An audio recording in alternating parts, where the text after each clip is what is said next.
Coach Baines, just loved our conversation on coaching. Love your perspective on building a program, molding young men, and how you guide them.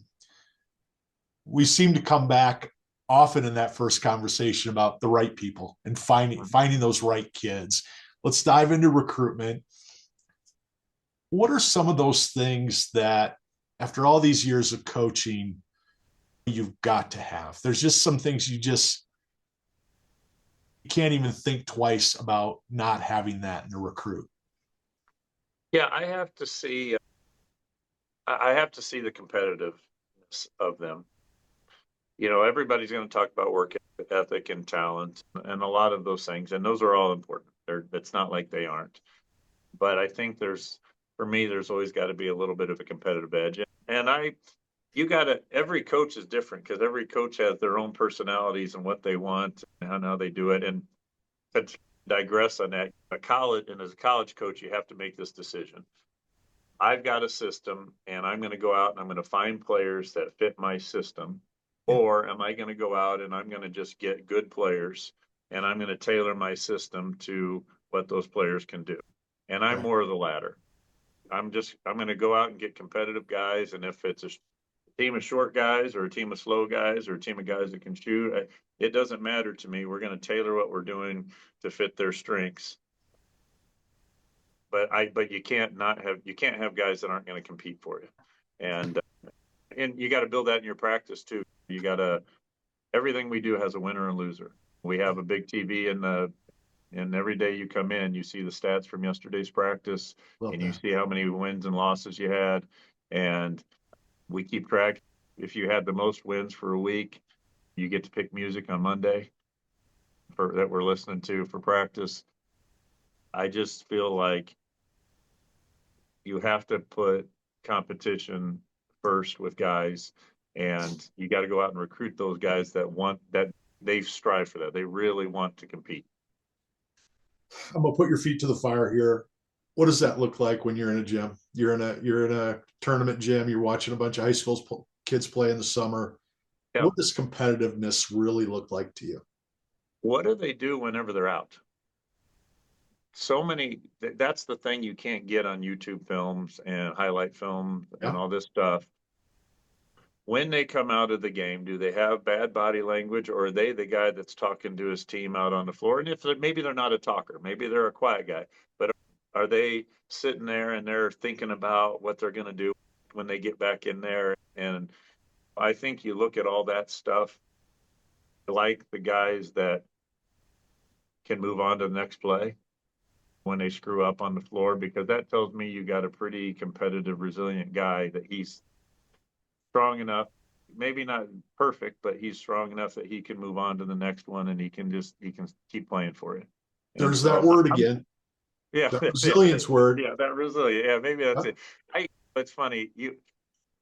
I had this little project probably 4 or 5 years ago where I bet you I asked about 8 of my closest coaching friends to tell me about what they think about my coaching and the program and the players we recruit and everything, because you have an idea in your head what I think I'm getting and doing, but your friends are going to tell you exactly, right? They're going to tell you the truth. I bet you 95% of what they said is what I thought. So I was like, okay, first of all, that's good, because what I'm thinking and what's going on are probably the same. And then they all wrote down, the reason I bring this up, they're like, John, almost all of them wrote, you always seem to get guys that have just a little bit of an edge to you. And I don't know if what that edge is. Is it was a guy being a prick, or is a guy being does he mix it up too much? That may be different for everybody. But you know what? I was sitting there going, you're right. I go and I watch a guy, and there's 2 guys, and there's one guy that I just see he's going to go to the wall for me if they get that dude. And so I'm like, that's the guy that I guess has that edge. And as a coach, I love it. And some guys don't coach that very well. I think I have done that well. So maybe I look for it. I'm with you. I used to tell my staff, I knew they were going out on the road, I'd say, bring me home a junkyard dog. Yeah. I want 15 junkyard dogs. Give me that edge. Because I know why your friends were telling you that. Because if you've got a guy that's got that edge, if that scares you, you don't know how to scout them. You don't know how to prep for them because it's not we got to take away his jumper, we got to block him out. It's this guy is never going to quit. There's no Isn't that stop. demoralizing for the other team? I said, when we spend so much time getting guys to talk, Yeah, they echo everything we do. I, I'm constantly, especially this generation with their phones and everything, you've got to get them to communicate and talk a lot. yeah, Isn't it demoralizing for the other team when the other team just never stops talking? huge. Yeah, And it's just, I said, if you've got a guy that's just continually playing hard and talking and going, and then it's just, or the other team just, I just get worn down by that. yeah, And yeah, sometimes I've noticed that with other teams, they just get worn down. they do. But if you don't, you never get there unless you're coaching it every. It's got to be your practice every day. It's got to You do. be who you are. You're not going to get that. Okay, it's Tuesday. Yeah, We're going to Carthage. We're going to be that team today. It's got to be every stinking day. it is. And the echoing became something that came from a coach I worked for. And it's funny, all my assistants that have become head coaches all told me, we're not going to echo whenever I get my own program. And then I laugh. I go watch them and their teams are echoing That's right. and, uh, and I'm kind of laughing. I'm like, guys, I think I told you this when you were an assistant. They're not going to talk unless we make them talk. That's And, right. uh, and when they do, it's going to be good for us. This generation struggles with that because they don't have to talk that way anymore. I I work with recruits and I can't tell you how many times, probably 9 out of 10, I'll ask a kid if they've ever left a voice message. And they're like, Yeah. no, I've never. You're 18 years old and you've never left a voice message for someone. And Yeah. to me, I can't even imagine a world where I haven't verbally left something for somebody to know that I need them to call me back. It's a Right. text, it's an email. Even an email is gone. How do we find those kids? And maybe the better question is, how does high school coaches develop that to make their kids ready for that next level? To even get them ready for Division III, which people call the lowest level. It's usually the people that Right. have never watched us play it and coach at the D3 level. How do high school coaches develop that with these kids that have no desire, no history of it? Yeah, there's a lot of things.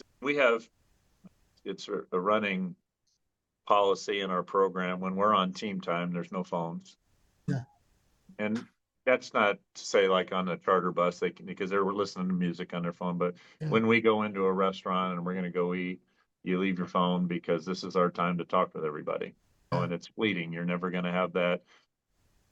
It's hard to get three people to go play golf on a Sunday right now. Instead, think about getting 20 guys together to go play basketball together. You're never going to have that opportunity again. That's And right. so when you're there, you gotta appreciate that. And I think you start talking about that kind of stuff. The other thing sounds corny, but how many coaches really listen? We talk a lot because we're in charge and you think everybody needs direction. How many times do we just say, I'm going to sit and listen to you tell me what we should be doing? I'm going to take notes. If I have a 45-minute meeting with a guy in the postseason, I'm going to talk for 5 minutes of that thing. I'm going to ask a ton of questions. And even, how about in the huddles?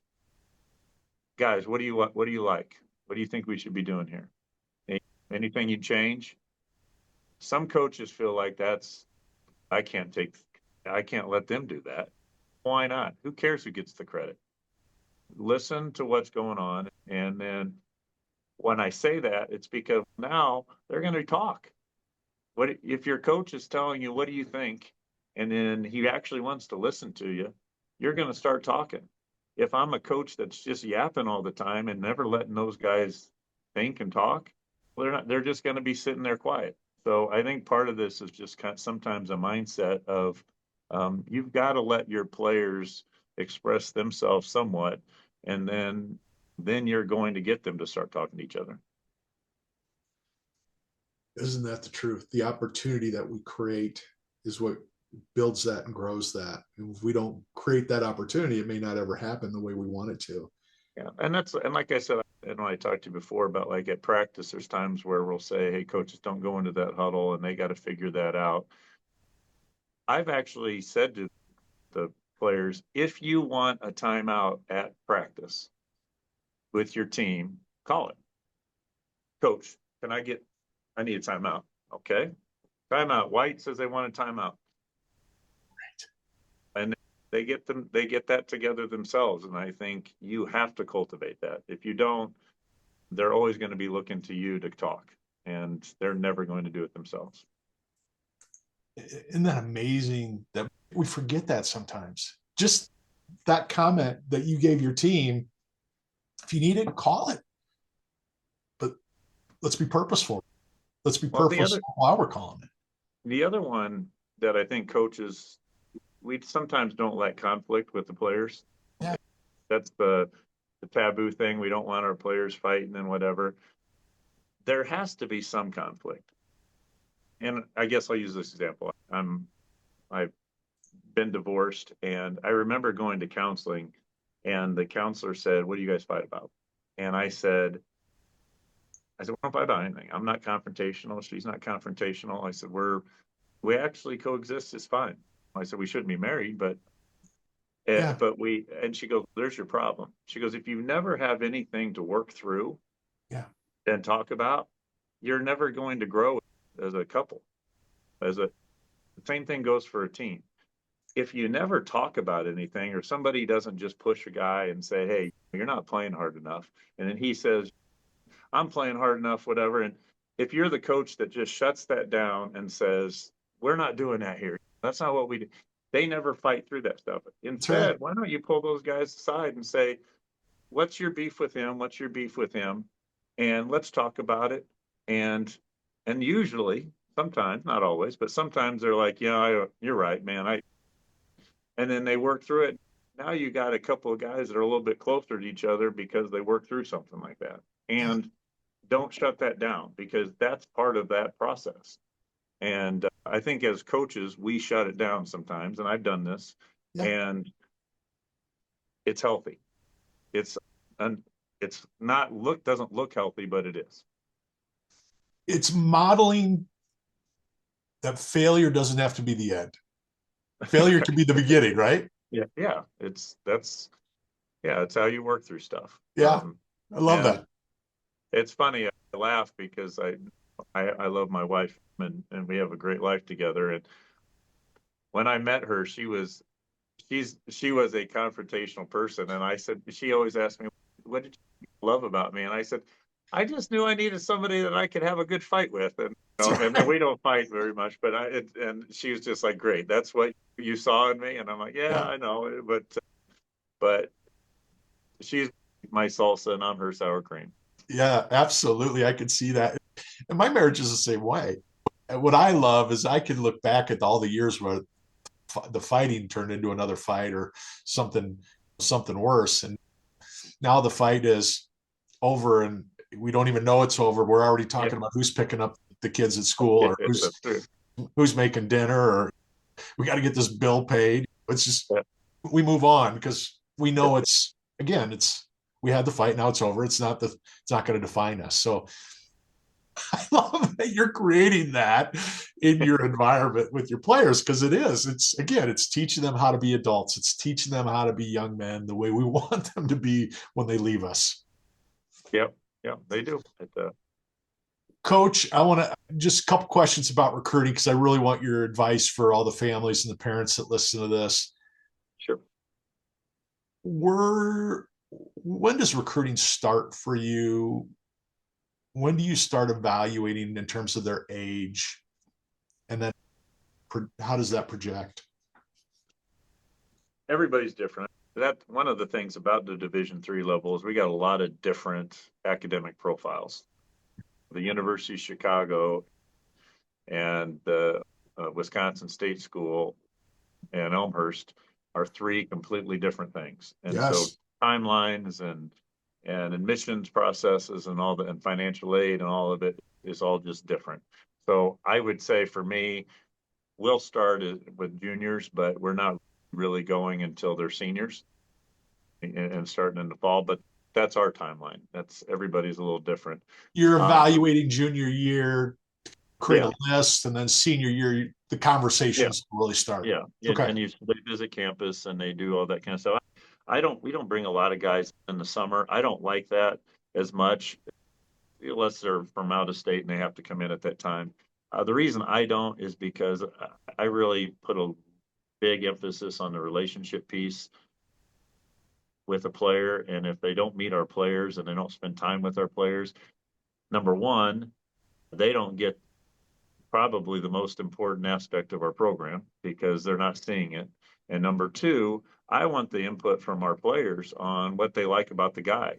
There will be times where the guys will say, "What'd you think about, Andy or whatever?" And they kind of give me the, "No, I don't like Yeah. him." And I'm like, "Okay, we're not going to recruit him Yeah. because if we don't like him and you don't like him, you don't want to play with him." And sometimes you get the thumbs up. They're like, "Coach, I like that dude. We think he can play."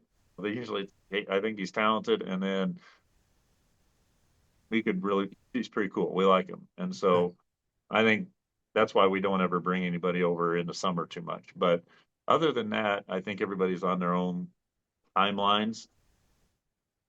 I'd say the one thing, I guess, if I had advice for parents, and I've done a lot of this, talking at clinics and camp, you have the parents there. Yep. Yep. Here's something that no one seems to ever say. It's always like they don't want to say it because it sounds rude, but think about as a parent, you go to the high school games, right? You go to all the high school games, you wear the swag, you're all into it, whatever. Your son graduates and they're done. You don't keep going to the high school games, right? You might go to one or two, but you don't go every night, The reason you're going is because your kid's playing there. And that's the truth. And Yeah. that's not a negative thing. I've got kids. That's I'm not going to other little 11-year-old volleyball games unless my daughter's playing. That's right. And so you have a bias towards your son to play, and that's your main focus. You hope the team wins, but really you're looking at your son, okay? And because that's your kid. Flip it to me, I'm the coach. I'm I'm putting together good teams. That's what I get paid to do, Right. and my emphasis has to be that on the same thing. That doesn't mean I don't want your son to do well, but my emphasis has to be on the whole thing. And I hope that your son positive part of that, but that's the secondary part for me. Like the secondary part for you is the team. Right. And as long as we both have an understanding of that, we'll be fine. Yeah. But sometimes the parents have the issue where they forget that my job is for the team and it's not for their kid. And I also have to do the same thing as a coach. When a parent calls me up, I have to almost turn my brain. It's hard and Right. say, listen, they're not trying to be rude. They just don't see the team as the number one thing here. They're thinking about their kid because they're the parent. That's what they're trained to do. And so let's all, whenever you're going through the recruiting process, let's understand that. Okay. Let's have that out on the table. And I'm going to do the best I can for your kid. I'm going to try to make this an awesome experience for them, but not at the detriment of the team. The team always comes first. Yep. It's a You've got a puzzle that you've put together. You've graduated a couple pieces of that. Your kid might be a great puzzle piece, but they may not fit your puzzle Mm. at Elmhurst. They may not fit what you're looking for, even though they were all conference and great stats and had a great career. They may not fit what you're trying to put together. You just don't need that piece. I think that's a great anecdote, Coach. It's a great analogy for how parents need to see through this. I would say, oh, I'm sorry. No, go ahead. No, I want to hear it. Yeah. The other thing that uh, I think with when you're going through recruiting processes and you're a parent and you're that player and you're going through that process, I laugh. You're gonna don't send your son to go play for a coach that you're not really in love with, or with a team that you're not really in love with. And I laugh. I said, when your kid was 7, did you hire a bad babysitter and just wing it? Did you say, I don't know if this kid knows anything, but he may burn the house down, but you know what? Let's go on that date anyway, and let's just leave him. And you would never do that. So why would you say they're giving us a scholarship and we're going to go because they're giving us money? If you don't like the coach, do you think it's going to go right? It's not. And think about it like that when you're picking the place that your kid's going to go play. And this is why we have so many people transfer. At the high level, it's money with the NIL stuff. But at our level, the reason people transfer is because they're disillusioned by what's going on in the program. You got to be a better evaluator of where you're sending your kid. Have you gotten good at figuring that out? Who's telling you the truth when you're recruiting them, and who's who's putting up the facade of this is who I am, and then they get there and they're not that kid? I think I'm getting better at it. I think for me now, I know it sounds good, what an Elmhurst guy looks like, and who's Yeah. going to really enjoy the experience. And I think as we're talking here, I lay it all out there. I'm a relationship guy. We're going to be doing leadership stuff. We're going to be doing a lot of stuff off the court. You're going to be coming over to my house. If you don't like that stuff, you won't like it here. Yeah. I'm going to throw that at you. And if you do like it, then I bet you're going to have a blast. And so I think I put it out there for them so I can see what they're going to say about it. Yeah. Just their facial expression, how they absorb that information. For a lot of kids, I'm sure that's just, oh, yes, I've been waiting for somebody to tell me they're going to develop me and I'm going to have a relationship with my coach. I didn't have a relationship with my high school coach. Well, it was basketball and do what you're told, show up and shut up. And so I would have dreamed for a coach like you that was going to talk to me and care about me and involve me and engage me, you know? It's really funny. I did a clinic not too long ago, and I was asking, there's some college coaches in there. And I said, when's the last time you wrote a note to one of your guys on your team? Not a text, but you wrote a note. You Yeah, left a note in their locker or whatever, which I do a lot. me too. And I I did. said, so you said, we're going to recruit you, and I'm going to send you all this stuff, and I'm going to constantly be talking to you. And then the minute they get here, now you're a player, and I'm not going to talk to you like that again. That's right. And for me, the recruiting piece is I'm not just recruiting you to get you here. I'm also recruiting you to stay here and to be good. Yeah, And you do recruiting service stuff for guys and help them out. That'll be sometimes I'll be like, okay, I appreciate the help in getting the guy there, but I also need to know that he's going to stay here and be good for us. And so absolutely. those are two different things, but they're all part of recruiting. That's right. If a kid wants to play for you and they're interested in going to Elmhurst, they've done their research, what do you want them to do to reach out to you? How do you want them to contact you? We get all kinds of stuff. Shoot me the text, hit me on the DM, and email me. But we always want film. You always want to see a guy. The first thing I guess I'll always ask a guy is why us? Yeah, What tell me, is it because you want to be in Chicagoland? Is it because you like our business program? Is it because you're looking for a place that values a relationship? Or, what is it? I need to know why you're wanting to look at it. And then that's when we start talking. and that's really why one of the reasons I started this. I want people to understand the humanity of who you are as a coach, because it's easy to say Elmhurst's got a great business program. I want to live in Chicago. It's got a great history. You win, but I want to play for somebody like you. I connect you. I listen to you. I watch you. I want more Coach Baines. And I think that's really a big part that's missing for parents and kids is they really don't know who you are till they get to your campus. It's Right. even on a phone conversation, I get to know your tone and things like that.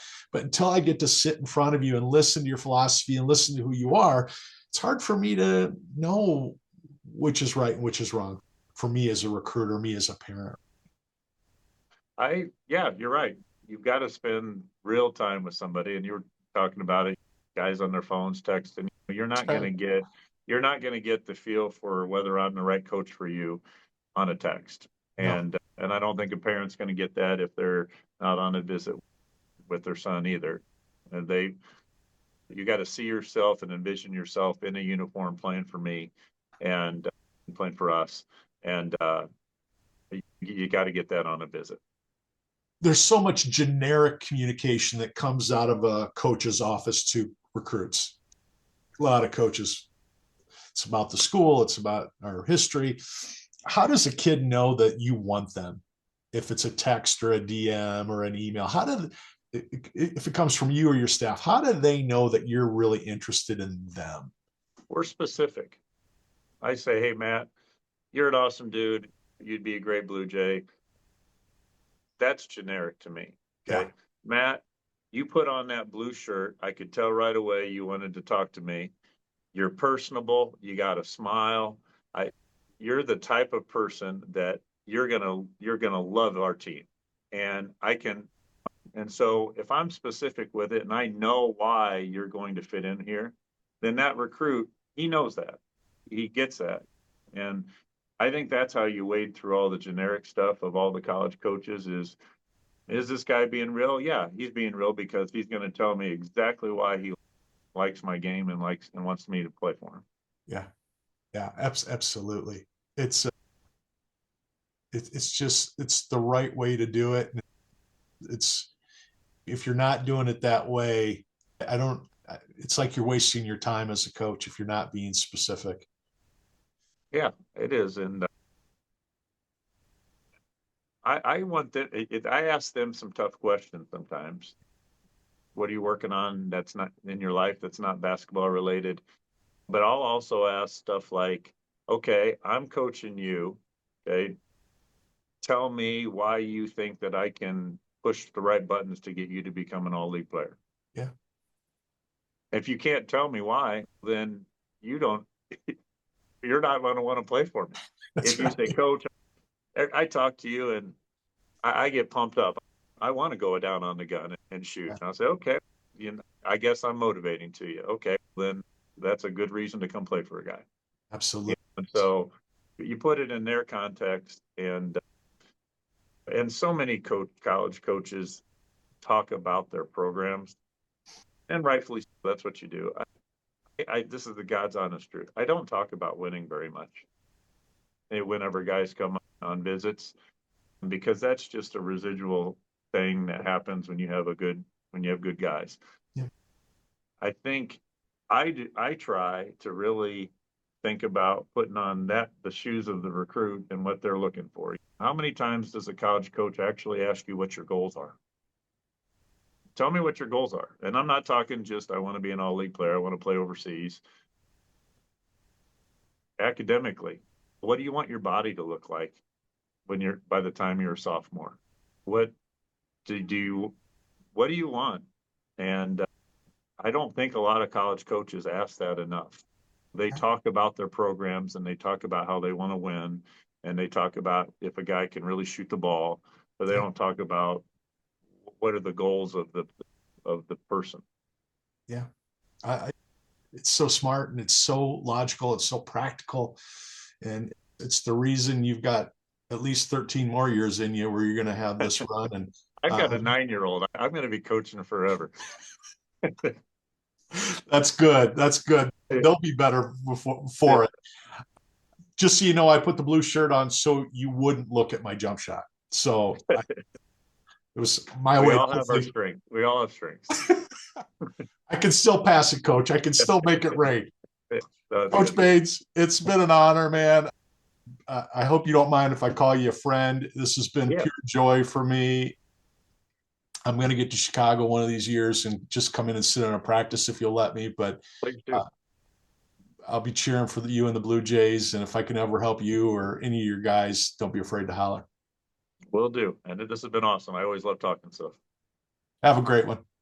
Thanks, Matt.